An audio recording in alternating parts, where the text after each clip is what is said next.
góðir áhorfendur. Ég býð ykkur velkomin í málstofuna Tvær íslenskur, íslenska sem annað mál og íslenskt dagmál. Í þessari málstofu sem skipulögð af rannsóknarstofu í máltíðnigun verður fyrst fjallað nám og kennslu íslensku sem annars máls. Í erindunum kemur vel fram hvernig hægt að nálgast viðfangsefnið á ólíkan hátt eftir því sem hentar ólíkum hópum. Í fyrra erindinu segir af tæknilegum lausnum en í því síðara fjallað íslenskunámskeið sem eru skipulögð þannig að vinnustaðurinn verði hluti af námsumhverfinu. Sjónum verður ekki síst beint að viðhorfum nemenda og þau koma einnig við sögu í síðasta erindinu. Það verður rætt íslenska dagmálsfélagið og viðhorf málhafana til breytileika í íslenska dagmálinu. Nú byrjar fyrsta erindið. Ég heiti Branislav og Birgitta Björk Guðmundsdóttir ætla að vera með í seinni hluta erindis og við ætlum að tala völuspá í tölvu og flytja mál kennslu fornbókmennta í íslensku sem öðru máli. Erindi okkar byrjar með því að útskýra fyrir ykkur hvað LARA hvað þetta vefforrit þýðir á ensku. LARA á ensku þýðir Learning and Reading Assistant og vefforrit sem var hannað af Háskólanum í Genf fyrir tungumálkennslu á netinu. Verkefni þetta snerist að nýta LÖRU og eiginleika forritsins til að útbúa rafræna útgáfu af eddukvæðum, nánar tiltekið völuspá og hávmálum, þar sem gagnvirkur lestur með þýðingar í nútíma íslensku og ensku í fyrirrúmi. Ef til vill verður einnig hægt að nýta vefforritið þegar það tilbúið í kennslu í íslenskum framhaldsskólum, en þar eru eddukvæðin yfirleitt að námskrá og hvernig það Það verður þannig að eddukvæði eru skrifuð á forníslensku og forníslenska orðin í eddukvæðum verða þýdd yfir á nútíma íslensku til dæmis. Hér get ég séð mynd af vefsvæðinu LÖRU og í þessu vefsvæði hægt að búa til texta í rafrænu formi og svo birta þessa texta á netinu þar sem hægt að nota þá til lesturs og til þess að læra forníslensku eða nútíma íslensku miðað við hvernig við viljum hafa þessa texta. Til dæmis fyrir hvern eru eddukvæði í LÖRU. LARA gerir kennurunum kleift að búa til ýmiss konar textaefni ásamt ljóðskrám til að aðstoða tungumálanemendum við lestur texta í forníslensku á netinu. Nemendur á B-stigi í íslensku sem öðru máli til dæmis læra meðal annars íslenskar bókmenntir þar sem textar í forníslensku eru lesnir. Hægt verður að nýta forritið í kennslu í framhaldsskólum, eins og ég búin að nefna áðan, en þar eru eddukvæðin yfirleitt að námskrá. Þetta auðveldar lestur gamla texta og auðveldar nemendum að skilja orðaforðan betur með því að hafa þýðingar á nútíma íslensku og útskýringu orða og kenninga á nútíma íslensku líka. Markmiðið að veita lesendum betra aðgengi að textum og að auka skilning á forníslensku með því að nota þýðingu orða á nútíma íslensku og ensku. Hérna hægt að sjá tvær myndir. Mynd númer 1 völuspá í konungsbók sem var skrifuð seint á 13. öld og af óþekktum skrifara og mynd númer 2 mynd af völuspá í LÖRU og þarna hægt að sjá hvernig textinn allavega núna lítur út í tölvunni, hvernig völuspá lítur út í tölvu og þarna eru alls konar skrá, til dæmis textaskrá og ljóðskrá sem hægt að smetla á og hlusta eða lesa sem varðar orðaforða eða framburð orða. Rafræn útgáfa völuspár og hávmála í LÖRU. LARA býður lesandanum upp á gagnvirkan lestur á forníslensku í tölvu og snjalltæki. Þetta mjög hagnýtt kerfi til að nota hvar sem annaðhvort í skólanum eða líka heima eða jafnvel þegar maður að ferðast á leiðinni í vinnu eða skóla.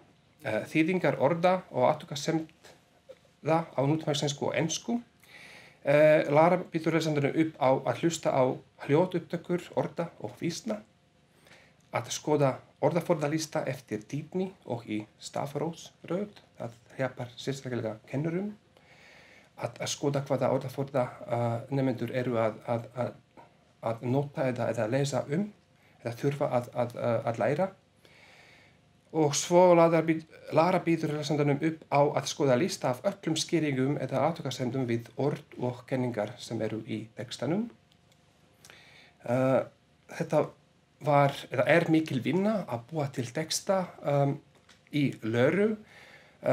Hins vegar, þegar maður búinn að læra á því hvernig hann getur búið til þessa texta í þessu vefsvæði eða vefforriti, þá það ekki svo erfitt, það bara einfalt. Þá flýtur maður fyrir sér að búa til aðra texta og þetta náttúrulega betra með tíma og æfingu.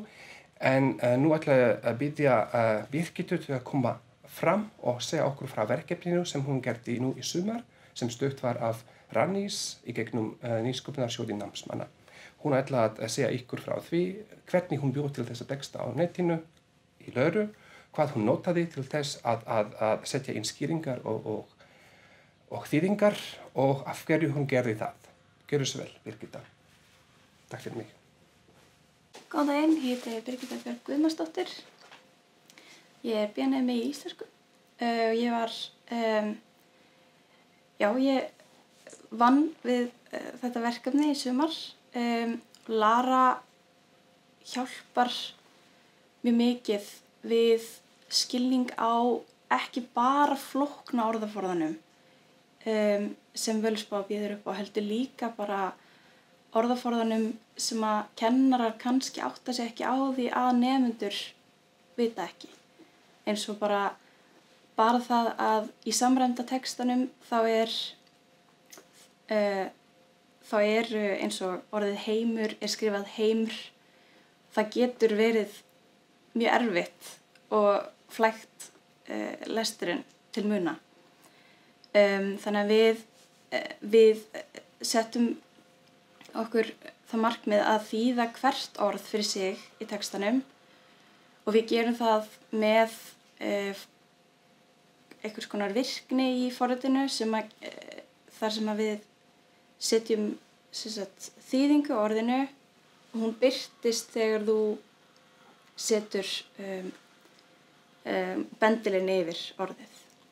En svo þarf náttúrulega líka að setja inn fleiri glósur, setja textan í samhengi, hjálpa til við að útskýra kenningar og heiti og alls konar þannig. Þá hengdum við þær upplýsingar á lemmur sem eru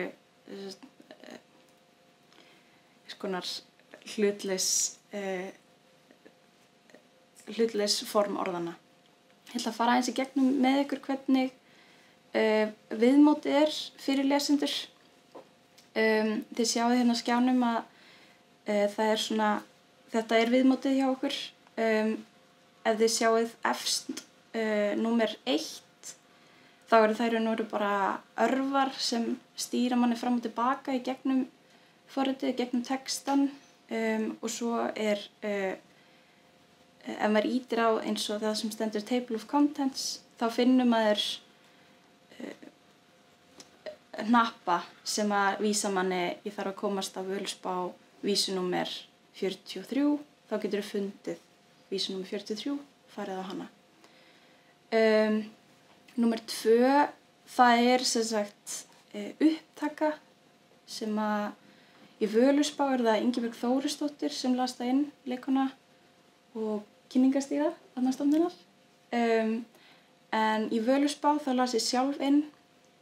Það eru hljóðupptökur af textanum sem nemendur geta spilað og hlustað, sérstaklega eiga til dæmis erfitt með lestur og samræmdum eða stafræntum texta.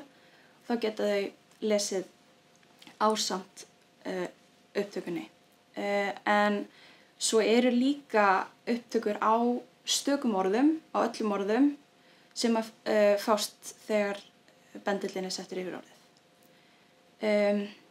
já, við höfum í Völuspá þá höfum við öðrum megin höfum við stafrættan texta sem að Haraldur Bernharðsson veitt okkur aðgangað og svo eða vinstra megin og svo hægra megin táknrættur texti sem er aðgengilegur á netinu. Já, svo sem sagt svona aðalvirknin kannski í Löru. Það þessar flettur sem koma niður og svo glósurnar og þær fást sem sagt fletturnar koma niður ef þú færir bendilinn yfir orðið og þá getur til dæmis fundið ef þú skilur ekki orðið í viðjur, þá getur fært músina yfir það og þá kemur lítill gluggi sem segir tröllkonur og þá getur bara skoðað, já, ok, og þú færð fljótlega og einfalda aðgengi að þýðingunni. Og svo ef að þú þarft betri útskýringu þá eru orð sem eru merkt með rauðu í textanum. Þau bjóða upp á betri skýringu og þá til dæmis eins og ef Þór í textanum þá þarf að kannski að útskýra hver Þór og við bætum við alls konar eins og Þór berst við Miðgarmsorm í Ragnarökum og eitthvað svoleiðis og það kom fram í notendaprófum og fólki þótti það gott að geta leitað að þessum upplýsingum.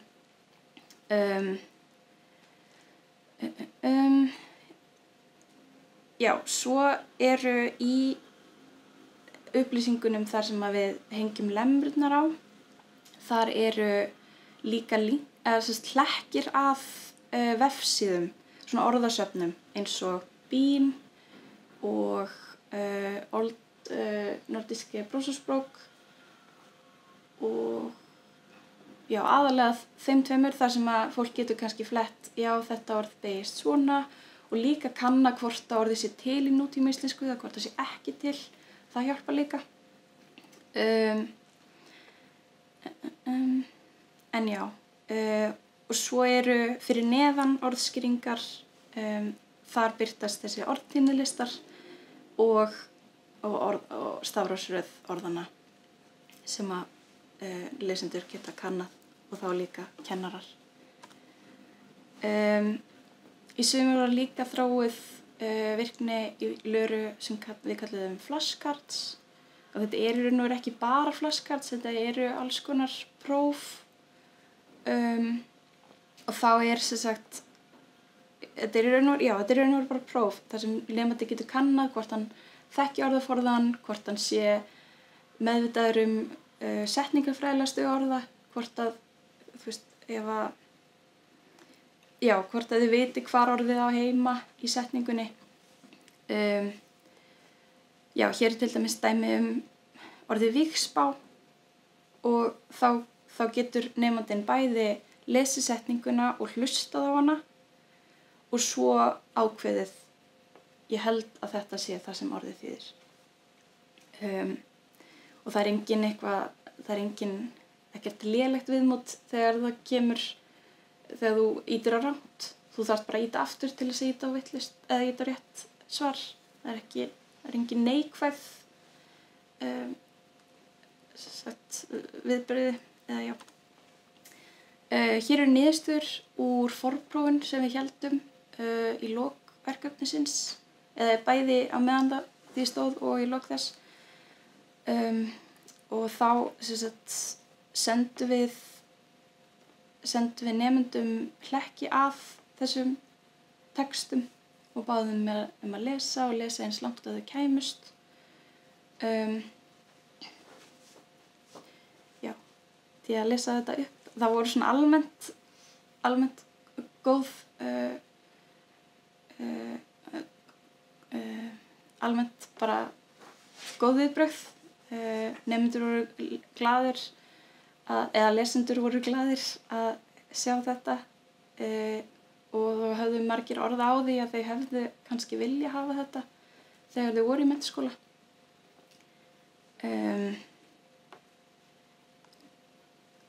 Já,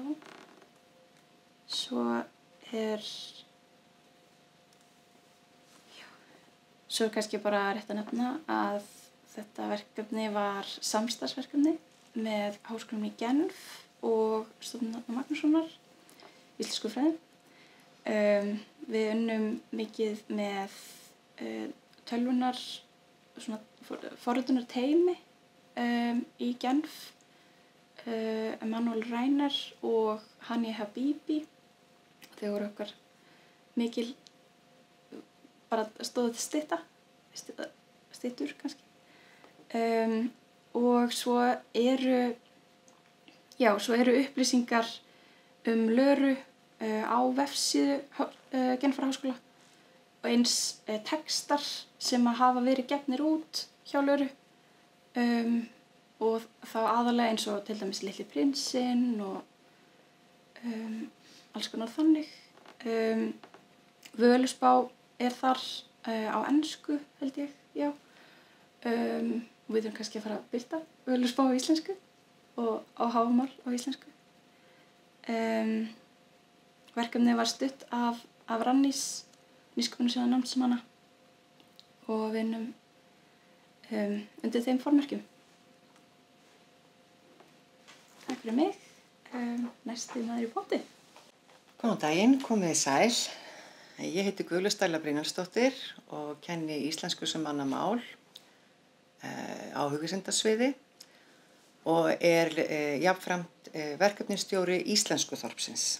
En Íslenskuþorpið og þjónustumiðstöð Breiðholts fengu á dögunum Evrópumerkið, en það viðurkenning fyrir nýjar og árangursríkar leiðir í tungumálakennslu. Við fengum viðurkenninguna fyrir starfstengt íslenskunámskeið á leikskólum, þar sem erlendu starfsfólki boðið upp á hagnýtt, fagleg og valdeflandi íslenskunámskeið og á vinnutíma. Ég ætla að segja ykkur frá þessum námskeiðum, framkvæmdinni og hvernig þau hafa gengið. En þessi starfstengdu námskeið, þau hafa verið í þróun síðastliðin 5 ár með ýmsum aðilum, en þá aðalega erlendu starfsfólki á leikskólum. En hlutfall erlendra starfsmanna á leikskólunum býsna hátt og reyndar mismunandi eftir leikskólum og það fer hækkandi. En námskeiðin sem að erlenda starfsfólkinu stendur til boða oft ekki nógu hentug. Þau eru til dæmis ekki á vinnutíma. Þau eru almenns eðlis, sem þýðir að þetta eru venjuleg námskeið, íslenska 1, íslenska 2, íslenska 3.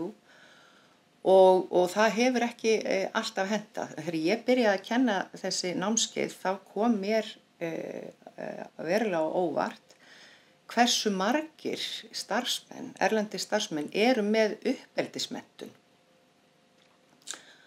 og eru leik- og grunnskólakennarar og hafa því miður og fá oft á tíðum ekki að sinna störfum á leikskólanum sem þá langar til að sinna og hafa sannarlega getu til. Ég tel að þessi hefðbundnu íslenskunámskeið séu ekki að koma nógu mikið til móts við þennan mannauð sem við eigum á leikskólanum. Starfstengdu námskeiðin okkar, þau byggja á hugmyndafræði Íslenskuþorpsins, þar sem lögð áhersla á að mynda öflugt stuðningsnet í kringum nemendur. Nú fyrir ykkur sem að þekkið ekki Íslenskuþorpið, þá eiginlega alveg nauðsynlegt að útskýra svona hugmyndafræðina sem að býr þar að baki. En Íslenskuþorpið hefur verið kennt hérna og þróað síðan 2012 á ýmsum námskeiðum. Og þessi aðferð í hnotskurn nýstárleg leið í tungumálanámi. Þar sem við myndum brú úr kennslustofunni yfir í þátttöku í samfélaginu með markvissu og sérsniðnu æfingaumhverfi. Þar sem við semjum við vinsamlega íslenskumælandi aðila að taka á móti nemendum okkar og tala íslensku. Nú þá geta nemendur sinnt daglegum erindum sínum og þjálfað íslenskuna leið. Það unnið út frá ákveðnu kennslufræðilegu ferli sem ég útskýri nánar fyrir ykkur á eftir. Því að markmiðið ekki bara að nemendur læri tungumálið, heldur líka að læra aðferðir við að læra tungumálið. Það sem sagt samið við þetta stuðningsnet sem við köllum íslensku þorp, eru aðilar, ýmsir aðilar, það mismunandi eftir því hverslags námskeið við erum með.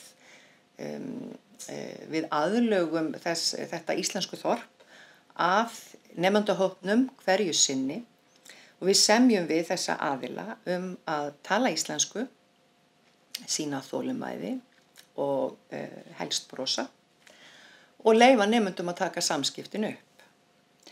Nú þessi þáttakendur, þeir fá síðan fræðslu og upplýsingar þáttökuna og það misjafnt eins og ég segi hverjir hafa verið þáttakendur, en þetta allt frá bara bakarí, bókabúð, bókasöfnum, félagsmiðstöðum eldri borgara og svo eins og þetta verkefni gengur út á samstarfsaðilum, þessum svokölluðu mentorum sem að taka þátt í verkefninu okkar. Nú hugmyndin að baki þessu íslensku þorpi grundvallast á niðurstöðum í annarsmálsfræðum þar sem að hljóðupptökur af samskiptum málnema eru rannsakaðar með aðferðum samtalsgreiningar, conversation analysis og þar sem að niðurstöðurnar sýna að nemandnir eru að beita markvissum aðferðum í hversdagslegum samskiptum. Nú, við notum niðurstöður þessara rannsókna til þess að hanna og útbúa námsumhverfi og verkefni fyrir nemendurna sem eru að læra íslensku. En þá að þessum starfstengdu íslensku námskeiðum og ég ætla að beina sjónunum fyrst að kennsluferlinu, en þetta kennsluferli íslensku þorpsins, þar sem að kennslustofan vinnur með umhverfinu fyrir utan og í þessu tilfelli hjá okkur það leikskólinn. Og það unnið í 3 skrefum að undirbúa samskipti, að eiga samskipti og að vinna úr samskiptum. En það mjög mikilvægt fyrir erlenda starfsfólkið að fá tækifæri til þess að æfa sig í öruggum aðstæðum í kennslustofunni við að sinna börnunum, við eiga samskipti við samstarfsfólk og foreldra. Því að rannsóknir sýna líka að það ekki bara nauðsynlegt fyrir nemann að vera skiljanlegur í samskiptunum, þó það sé auðvitað aðalatriðið, þá líka mikilvægt að geta sýnt viðeigandi hegðun og framkomu. Það gefur líka heil mikið og í kennslustofunni fá nemendur tækifæri til þess að æfa þetta.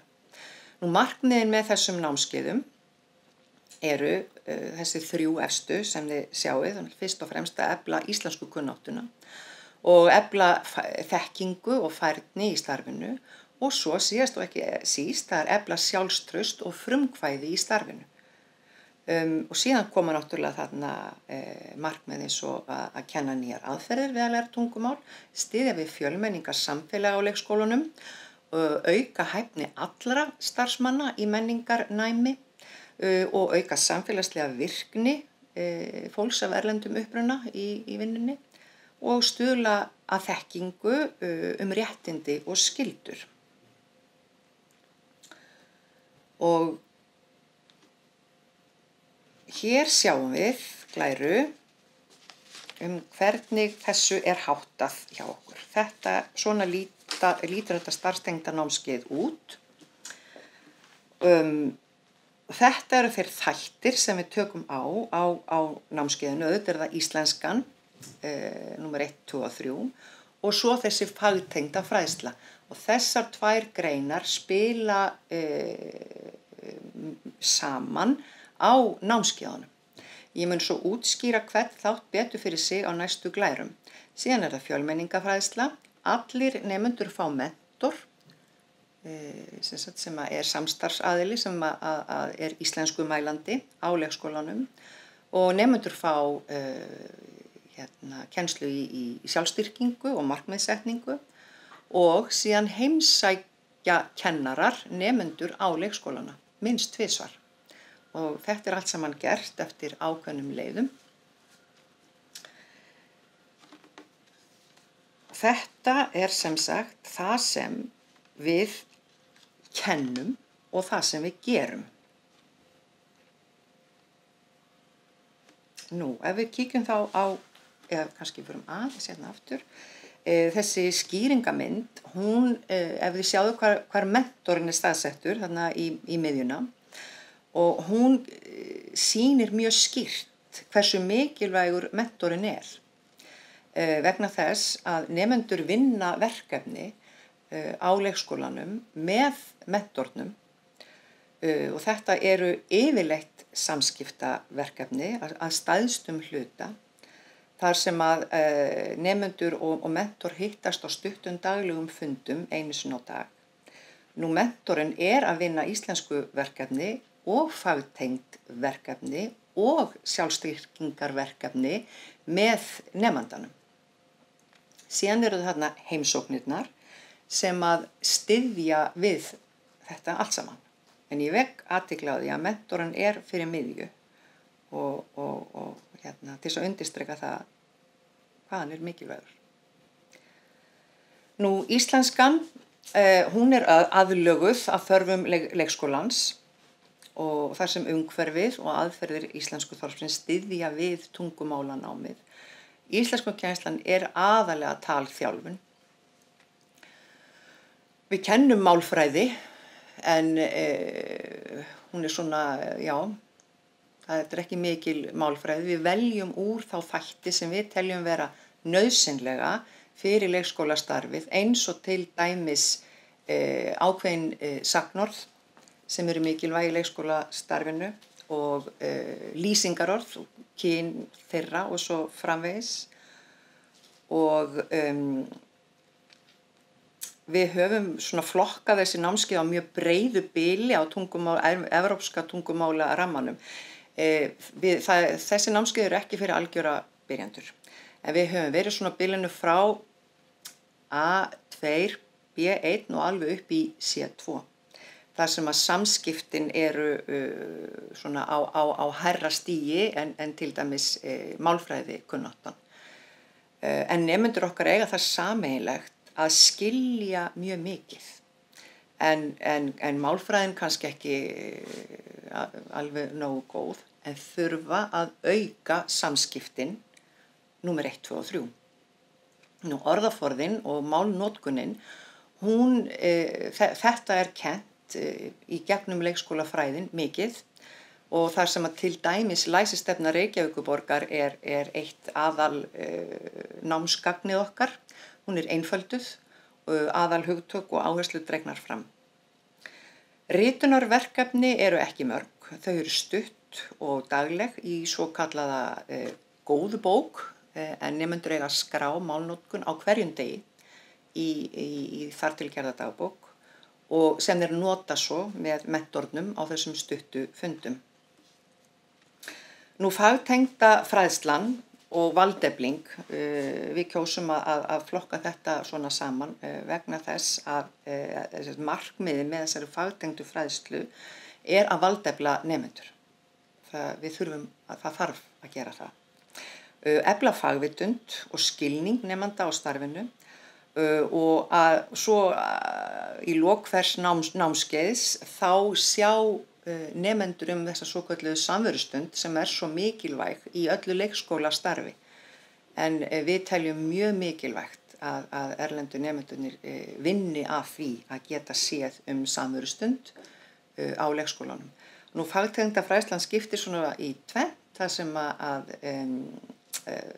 það svo aðalega verið að leggja áherslu á það að nemendur skilji hugtök og stefnur í leikskólafræðunum og síðan að geti átt samskipti með einhverjum hætti við samstarfsfólk hugtök og stefnur í leikskólafræðunum og þar sem að læsið í aðal hlutverki. Nú, við erum síðan með fjölmenningafræðslu og það sem kallað menningarnæmi, en nemendur læra mikilvægi fjölmenningar á leikskólum og þeir eru nefnilega ofta ekkert meðvitaðir það. Þannig að það er mikilvægt að kenna orðaforða og málnotkun tengda tvítingi þar sem í rauninni erlenda starfsfólkið okkar eru sérfræðingarnir. Og við kennum þeim aðferðir við að brúa, eins og það heitir, svokölluð brúarverkefni. Það er verið að brúa tungumál í þessari samverustund. Nú, allt starfsfólki á leikskólanum fær upplýsingar námskeiðin, þannig að allir eru meðvitaðir að það er þarna eitthvað námskeið í gangi og svo vinna nemendur og mentorar saman að verkefnum sem stuðla að skilningi, gagnkvæmum skilningi á ólíkum menningarheimum og lífsskildum. Við styðjumst við námsefni í sjálfstyrkingu og markmiðssetningu frá Vinnumálastofnun og höfum aðlaga það sérstaklega að leikskólanum. Þar er unnið með orðaforða og hugtök sem eru tengd styrkleikagreiningu og markmiðssetningu og það sem við leggjum áherslu á að nemendur þekki styrkleika sína í tengslum við starfið á leikskólanum. Og nemendur læra að setja sér markmið í starfinu og einkalífinu og svo vinna þeir þessi styrkleikaverkefni með mentornum sem að hefur komið sérstaklega vel út.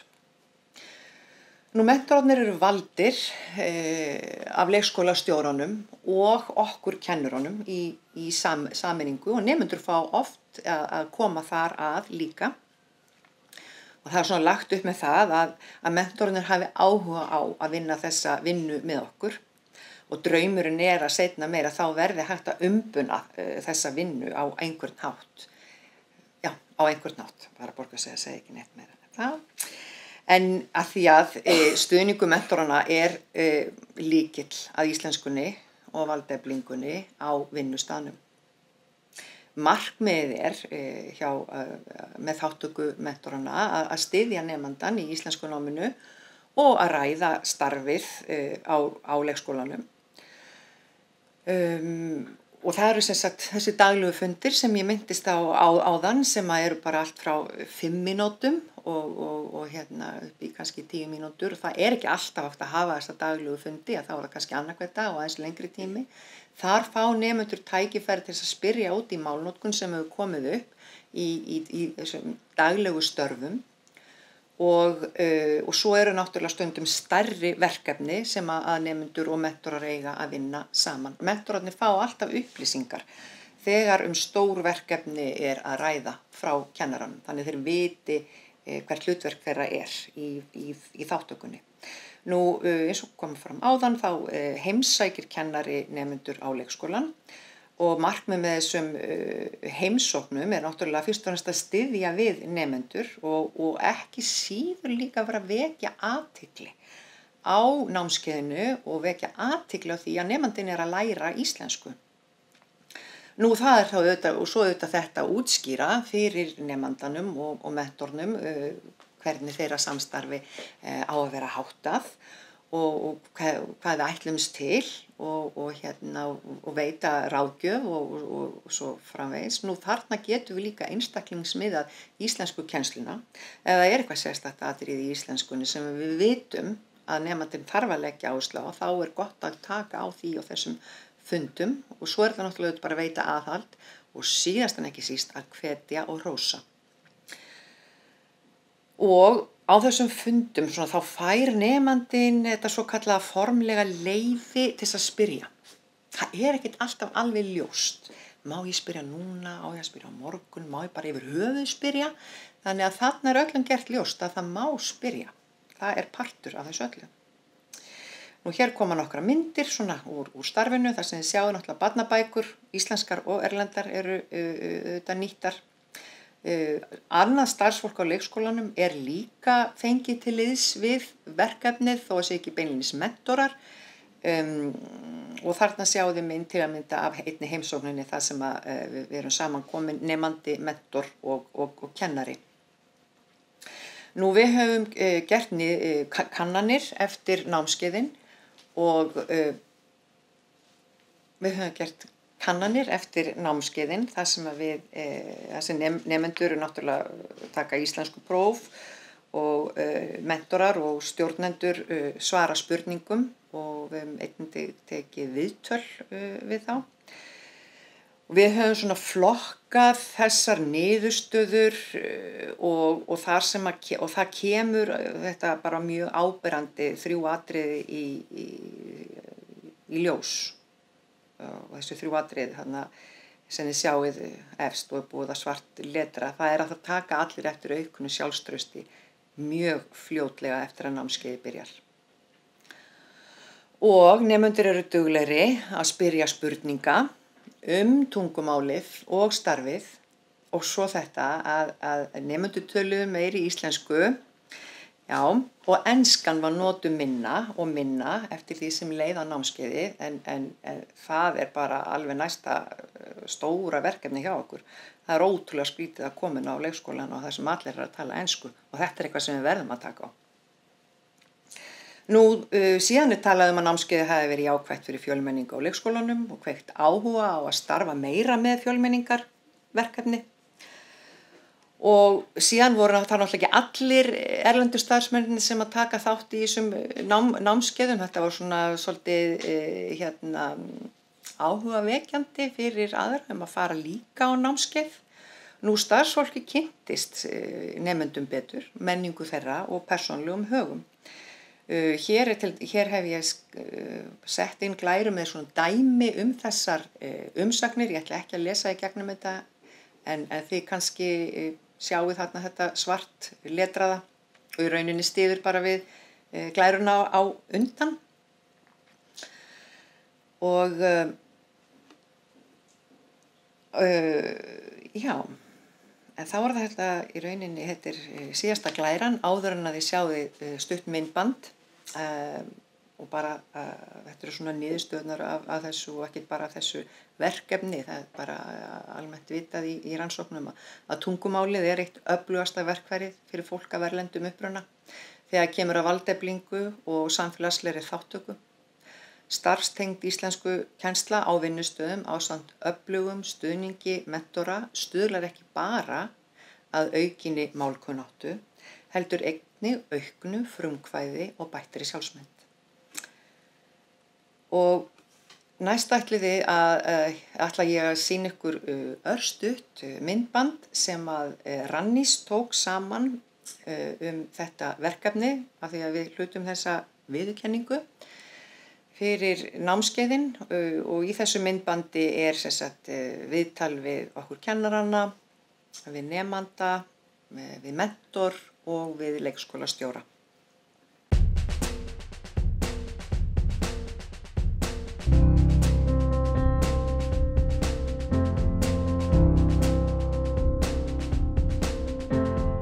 Íslenskuþorpið kennsluverkefni á vegum Háskóla Íslands í íslensku sem öðru máli.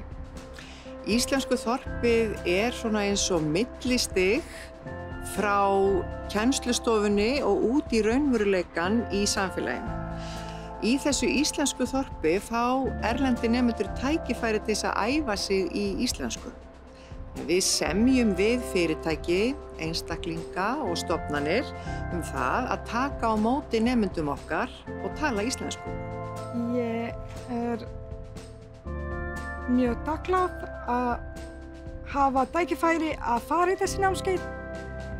Það voru mörg vísbendingu erlendis í rannsóknum og verkefnum að starfstengt tungumálakennslu inn á vinnustaðnum var lykil af því að hefja upp fólk af erlendum uppruna.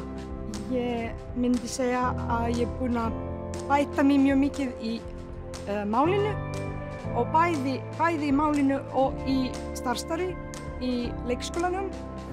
Mín innkoma í rauninni að vera mentor fyrir eina sem frá Pólandi á deildinni okkar og bara styðja við hana og hjálpa henni í gegnum það sem hún var að læra. Mér líður betur, ég meira öryggi að tala með bæði krökkum, bæði með starfsfólk, foreldrar líka. Að hafa erlenda starfsmenn alltaf kostur og þú velur náttúrulega erlenda starfsfólkið af einhverjum ástæðum því að við erum öll góð í einhverju, kannski ekki góð í öllu. og það það sem ég að horfa þegar ég að ráða inn erlenda starfsmenn. Eins og hérna einn starfsmaður sem fór, sem ég var búin að ráða inn, hún með 2-falt leyfisbréf kennara. Hún bæði grunnskólakennari og leikskólakennari. Og hún vann á færibandi í Góu. Og hana vantaði svo einhverja leið til að geta sýnt allt sem hún kann, af því hún kunni það ekki á íslensku. Hún lærði það á pólsku og hana vantaði leið til þess að segja það á íslensku. Þannig að þetta námskeið hjálpaði henni alveg gífurlega mikið.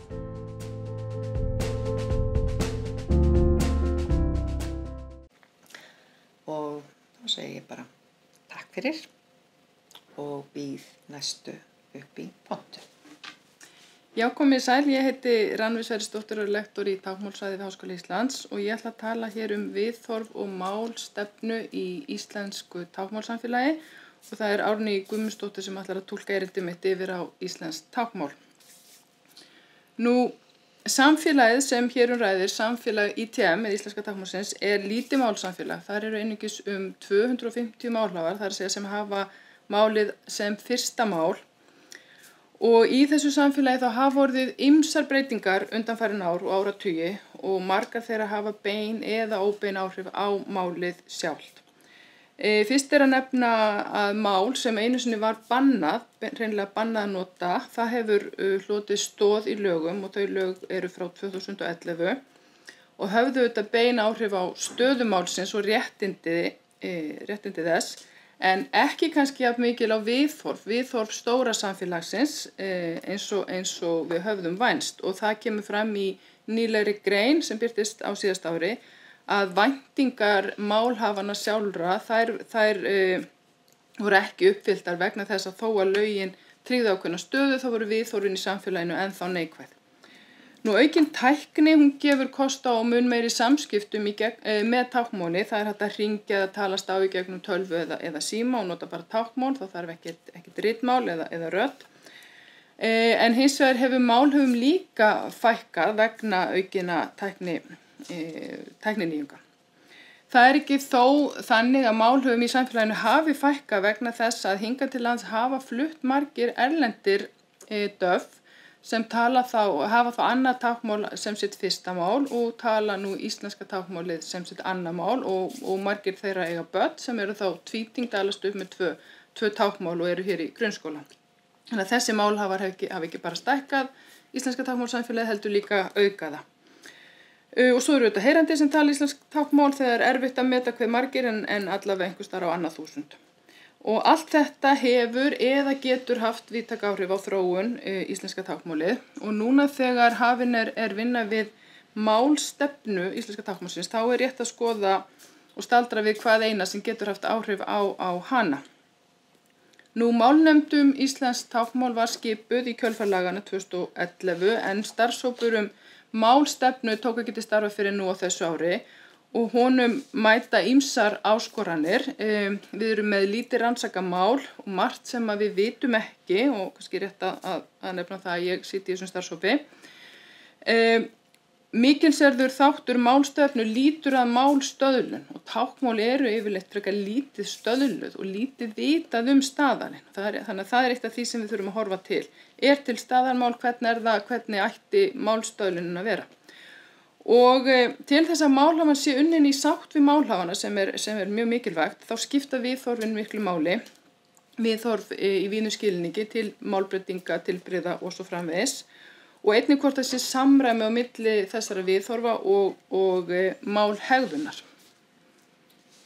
Nú tungumálaviðhorf er mjög vítt hugtak, nær yfir margt, viðhorf til tilbrigða, mállýskna, minnihlutamáls og svo framvegis. Viðhorf erfitt að rannsaka, þau eru gjarnan dulin og það gerir rannsóknir oft mjög flóknar.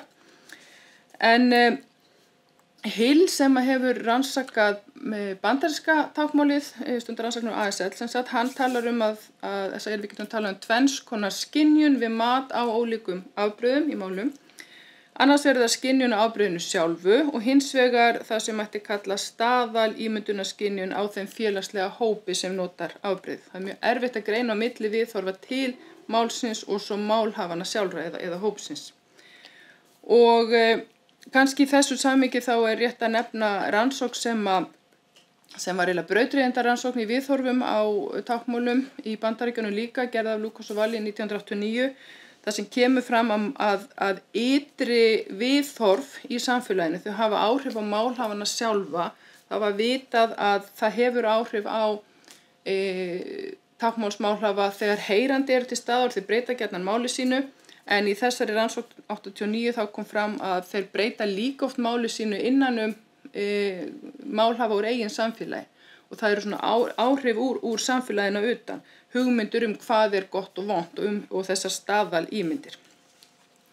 Nú aðeins viðhorf þá táknmálsfólksins, þau eru sem betur fyrir almennt, allavega í hinu vestræna heimi, eru þau jákvæð. En sitt sýnist hverjum hvað er gott og rétt og hvernig málið er að vera, og Hill aftur, hann sem sagt upplifði sjálfur bæði jákvæð og neikvæð viðhorf við bröði máli sínu, fekk mjög ólíkar og misvísandi svona skilaboð til málsins sem hann talaði, og þetta var kveikjan að doktorsritgerðan sem var birt 2012. Og hann talar meðal annars að málvitund fólk sé mjög misjöfn, og þeir sem hann átti í samskiptum við þeir áttuðu sig ekki alltaf á því hvaða tilbrigði væri verið að tala Þannig að það var svona eins og fólki væri ekki alltaf ljós hvað var í hvað. Og þetta á sér skýringar í sögunni vegna þess að fólk sem upplifði táknmálsbanni, það með ekki nota tungumáli sitt, hafði kannski bara eða hefur síðan seinna það viðhorf að allt táknmál sé gott. Það var ekki til í hugum fólks að tala gott mál og rétt. Það var bara fínt að fá að nota táknmál. Kröfurnar voru ekki ofsalega miklar eða þar sem eimir ennþá eftir af þessu, bara að geta skilið. Þannig að þess vegna kemur þetta í ljós að málhöfum ekki alltaf ljós hvað er hvað, þeir hafa bara hreinlega ekki nógu mikla þekking á málinu, þeim var aldrei kennt neitt málið sitt. Og hjá Hill kemur líka fram að bakgrunnur og sjálfsmynd málhafa, þau hafa mikil áhrif á viðhorf til málsins, og það eru tengsl þarna á milli, sjálfsmyndar og málnotkunar. En hugmyndir staðalmálið í Bandaríkjunum eru mjög ólíkar, og Hill telur það sé bara rétt að tala fleiri en einn staðal. Þær eru það ólíkar. En hvað þá með íslenska táknmálið? Hvað vitum við staðalinn þar og hvað vitum við viðhorfin þar? Og þessi vinna við málstefnu, hún svona ýtti við mér að hefja aðeins rannsóknir á viðhorfum innan táknmálssamfélagsins. Skoða hver eru viðhorf málhafana. Og til lengri tíma þá eru markmiðin að skoða tengsl á milli tilbyrða og félagslegra þátta, það hvort við getum talað staðalmál í ITM, hvernig það er og hver viðhorfin séu þá til þeirra sem ekki nota staðalmálið, og svo aftur hvort það sé samræmi á milli málviðhorfa og málhegðunar. Og þetta eitthvað sem ég ætla ekki að tala núna, þetta er miklu stærra. En ég byrjaði í vor með því að gera litla könnun á viðhorfum, svona til þess að stíga fyrstu skrefin, kannaði þá viðhorf til tilbrigða í íslenska táknmálinu og var svona í leiðinni að prófa mig áfram með aðferðafræði. Og könnunin var þannig uppsett að ég bjó til glærur sem voru með myndum, í sýningur dansbeturinn eftir, myndum, og svo voru tákn og myndbönd með það sem var talað á táknmáli, en það var engin íslenska, ekki ritmál engin íslenska. Og ég vildi forðast öll íslensku áhrif því þau geta haft áhrif bæði á málnotkun en líka á viðhorf fólks. Ég lagði upp með að könnunin væri einföld, hún krefðist ekki mikils af þáttakendum, ekki mikil upplýsinga eða útskýringa. Og svo þurfti ég að taka afstöðu til þess hvort ég ætti að leggja þessa könnun fyrir sjálf eða ekki, því það að vera heyrandi, rannsakandi í samfélagi táknmáls getur haft áhrif á svörin og felst ákveðin þversögn í því að til þess að geta rannsaka máli þá þurfum maður að fara inn í samfélagið og safna dæmum, en leið út komin inn í samfélagið þá hefur áhrif á mál fólksins. Þannig að þessu þurfti ég að velta fyrir mér. Hins vegar það svo að það mikil áhersla lögð á það í aðferðafræði í táknmálsfræðum að vinna með samfélagunum, að vinna með táknmálssamfélagunum, byggja upp traust, miðla þekkingunni, og ég valdi þess vegna að mæta sjálf, gera könnunina sjálf til þess að styrkja og mynda jafnvel fleiri tengsl, byggja upp þessa traust og vinna með samfélaginu. Og það eins og kemur fram hjá Singleton 2015 að það skiptir miklu máli að gera rannsóknir með táknmálssamfélagi en ekki á táknmálssamfélaginu. Þannig að ég ákvað að vera sjálf á staðnum og taldi að þetta, þó að viðvera mín gæti mögulega haft einhver áhrif á svörin, þá væri það mikilvægara að ég væri þarna sjálf. Og hafði líka í huga að ég væri ekki að kalla fram málsýni, heldur væri ég að bera undir þáttakendur, þannig að það væri kannski lágmarks hætta, ef við getum sagt sem svo. Og það var engin íslenska, allt á glærunum voru myndir og svo táknmál og ég notaði sjálf íslensk táknmál til þess að útskýra það sem svo þurfti. Og ég þurfti líka að velja táknara til að vera með mér á myndböndunum og það þarf maður líka að hafa þetta í huga, minnka lágmarka öll áhrif sem að mál eða bara einfallega það að viðkomandi setja staðar getur haft á svörin. Þannig að þetta voru þá rannsóknarspurningarnar mína núna, hver eru viðhorf málhafa til tilbrigða í orðaforða og í setningafræði. Þetta er mjög lítil rannsókn, ég skoðaði einungis 5 tákn og 14 setningar. Og hvaða félagslegu breytur eru stærstu áhrifavaldarnir þegar kemur að viðhorfum og hér skoðaði ég bara 3, kyn, aldur eða semst fæðingarár og svo hvaða mál var fyrsta mál viðkomandi. Ég velti því aðeins fyrir mér hvort það sé alltaf rétt að nota orðið viðhorf í því sem ég er að tala um hérna. Því stundum er ég bara að kannski kanna málnotkun fólks en ég ætla að láta það liggja á milli hluta í bili og held áfram að tala um viðhorf en svona setja aðeins varnagla við þetta. Hér sjáum þið þáttakendurnar, þeir voru 15. 15 er náttúrulega það er ekki mjög margir en hins vegar í litlu samfélagi þá er erfitt að vera með stóran hóp eða fá stóran hóp til þáttöku. Mér tókst að leggja þessa könnun fyrir korter í COVID, ef svo má segja. Ég fekk 15 svör og svo var allir skellt í lás. Hafði hugsað mér að halda áfram en úr því sem komið þá ætla ég ekki að gera það, heldur bara að halda áfram og gera nýja könnun. Málhafarnir eða þáttakendurnir voru eins og hér segir 15, 6 karlmenn og 9 konur. 10 sem höfðu íslenskt táknmál sem sitt fyrsta mál og 5 með það sem ég kalla annað. Það gat að vera annað táknmál, það gat að vera íslenska, þeir gat að vera tvítyngdir. Og aldursdreifingin var eins og sést hérna þessari mynd. Flestir fæddir á árabilinu 1960-70 sem er eðlilegt í að stærsti hópur heyrnarlausra fæddist árið 1964. En hérna þetta dreifist svona, út frá því. Annars sem maður þarf að hafa í huga að það er ekki bara það að smæðing gera verkum að maður fái þáttakendur, heldur líka mjög erfitt að finna þáttakendur sem eru eins, þar sem maður getur gert grein fyrir mun út frá einni breytu. Það er mjög erfitt í svona litlu samfélag og eiginlega alveg ómögulegt. En þá fyrst að orðaforðanum og þar var ég með 5 hluti eða 4 hluti og svo eina svona tilfinningu getum við kannski sagt. Og glærurnar voru þannig að viðkomandi sá mynd, eins og hérna efst af þvottavél og svo kom myndband þar sem voru 2 tákn fyrir þvottavél og birtist svona númer, fyrst 1 og svo 2. Yfirleitt voru þetta 2 tákn, það var 1 dæmið sem var með 3 táknum. Og þáttakendur átt að svara hvaða tákn þeir notuðu yfir þennan hlut og bara sýna það með númeri. Og ég valdi þessi tákn, þetta eru náttúrulega ekkert mörg tákn, en ég valdi þau eftir samtöl við bæði táknmálskennar og rannsakendur. Þetta eru tákn þar sem er líklegt að það séu komin ný afbrigði eða ný tákn inn í málið, kannski fyrir erlend áhrif, ekki samt alveg víst. Nú SignWiki er síða sem gegnir hlutverki orðabókar íslenska táknmálinu og stundum voru tákn þar sem að þessi viðmælendur mínir notuðu ekki. Þannig mér langaði svona að kanna hvaða tákn eða hvaða afbrigði táknsins væri algengara.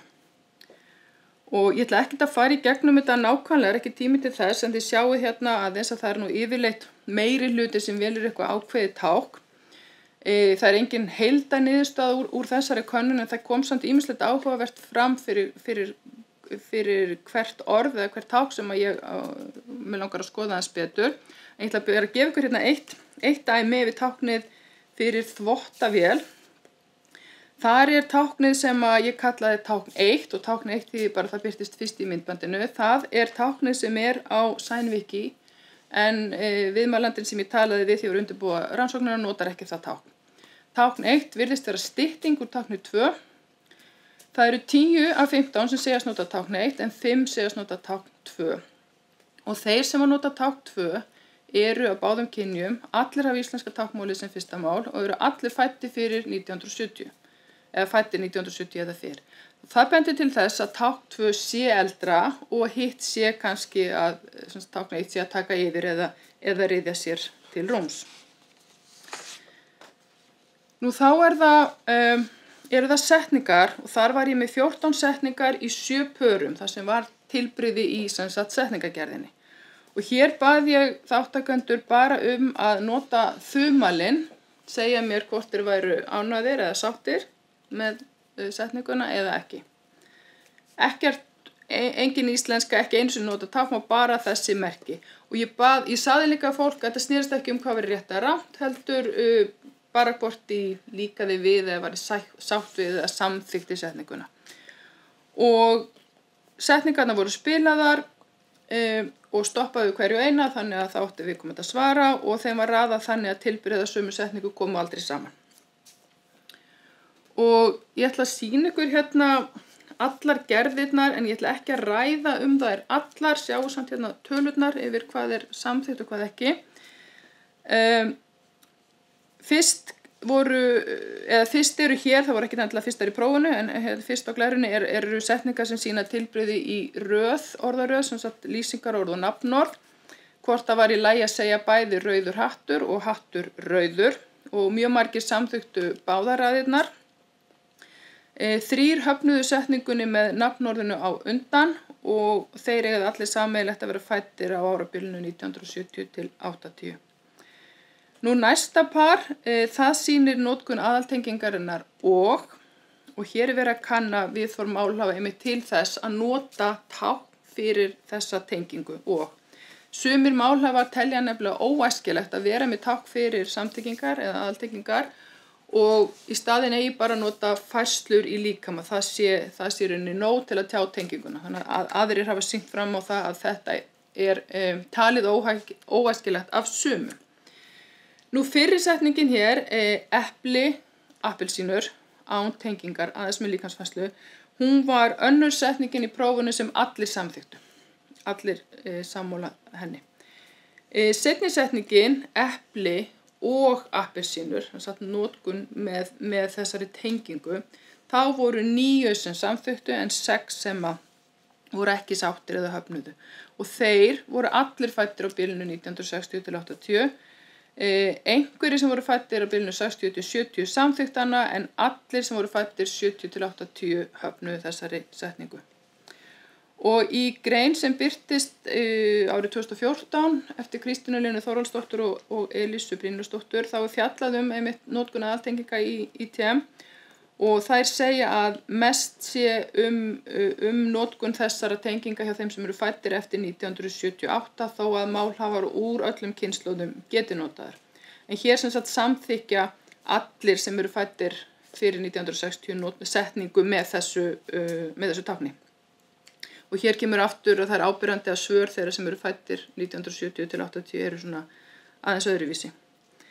Nú svo skoðaði ég stöðu spurnarorðsins hvað, 2 pör, þannig. Samkvæmt Elísu Brynjólfsdóttur 2012 þá algengasta hvað standi aftast í setningu en það getur líka komið fremst. Og hér sjáum við aðra setningu sem var samþykkt af öllum í könnuninni, þú heita hvað, allir samþykktu hana með spurnarorðinu aftast en aðeins 11 samþykktanna með spurnarorðinu fremst. Og einu sinni en þeir sem eru fæddir á milli 70-80 eru ábyrjandi í hópi þeirra sem að hafna setningunni með spurnarorðinu fremst. Ég ætla ekki að tala seinni setninguna, hún aðeins setna parið aðeins flóknara en koma hérna þá að síðasta atriðinu þar sem að voru flest setningapör þar sem ég var að skoða stöðu sagnar í spurnarsetningum. Færsla sagnar í spurnarsetningum, hún óþörf í íslenska táknmálinu þar sem að látbrigði, það að lyftu baugabrúnunum, eru nóg til að gera grein fyrir spurningu. Þannig að sama röð og í fullyrðingasetningu, frumlag, sögn, andlag, hún rétt í spurnarsetningu ef þú lyftur baugabrúnunum, þá þetta orðið spurning. Og líklegt sem sagt að það að færa sögnina fremst sé tilkomið fyrir áhrif frá íslensku. Þannig að fyrir hann gerði ég ráð fyrir að fleiri myndu samþykja setninguna með sögninni á grunnmynduðum stað, sem sagt frumlagsögnhandlag, og það var raunin 14 samþyktu hana og aðeins 1 hafnaði á meðan 10 samþyktu hina setninguna. Hérna var einn þáttakandi sem að samþykti fyrir setninguna, vilja þú fiskur. Síðan þegar kom að hinni setningunni í prófinu, hún kom seinni í prófinu, þá sagði viðkomandi að þessi orðaröð væri betri. Þannig að þá kemur upp svo spurning hvort það hefur áhrif á í hvaða röðsetningarnar væru, hvort að færri hefðu samþykkt þessa setningu ef hún hefði komið seinna, sem sagt vilja þú fiskur með sögninni færðir sögn, en ég veit það ekki. Og enn og einu sinni 1970 til 80 og líka reyndar 60 til 70 eru þeir sem að hafna þessari röð færslu sagnarinnar fyrst og fremst. Ég ætla ekki að fjalla hinar setningarnar núna, það eru heldur flóknari, en tvennt sem ég vildi svona nefna í þessu samhengi að eitt af því sem ég þarf að skoða betur og hef verið að skoða en þarf að svona gera mig betur grein fyrir það sem við köllum látbrigði, notkun á augabrúnum og höfði líkama við myndun sagnarna sem eru þau atriði sem gera grein fyrir setningagerð í táknmálum. Það gæti hafa haft áhrif, látbrigði sem táknarans í myndbandinu gæti hafa haft einhver áhrif á skilning, en ég þarf að skoða það aðeins betur. Og svo einn varnagli að þáttakandarnir voru bara beðnir að nefna hvort þeim líkaði setningin eða ekki. Þeir voru ekki beðnir að spyrja hvort þeir gætu myndað hana, eða beðnir að mynda hana, eða hvort þeir skildu setninguna. Og einn viðmælandi sagði í lok könnunarinnar að hann hefði skilið þetta allt saman. Og það vakti svona hjá mig grunnsemdir að þarna eymdi eftir að þessum viðhorfum að það væri nóg að skilja. En hvort það væri gott eða rétt, það væri annað mál. Þannig að það er ýmislegt þarna sem þarf að skoða betur og hérna, bæði í dæmunum og í bakgrunnsbreytunum. Nú, niðurstöður og næstu skref, það er ljóst að þessi könnun, hún svarar engu fyrir málstefnuna að svo stöddu, en hún gefur ákveðna vísbendingar hvað þarf að kanna betur og það er vissulega nauðsynlegt að bæta við fleiri breytum, sem sagt félagslegum þáttum. Þáttakandurnir sem eru fæddir á bilinu 70 til 80, þeir skera sig helst úr og væri áhugavert að kanna frekar þeirra svör og fleiri úr þeim hópi.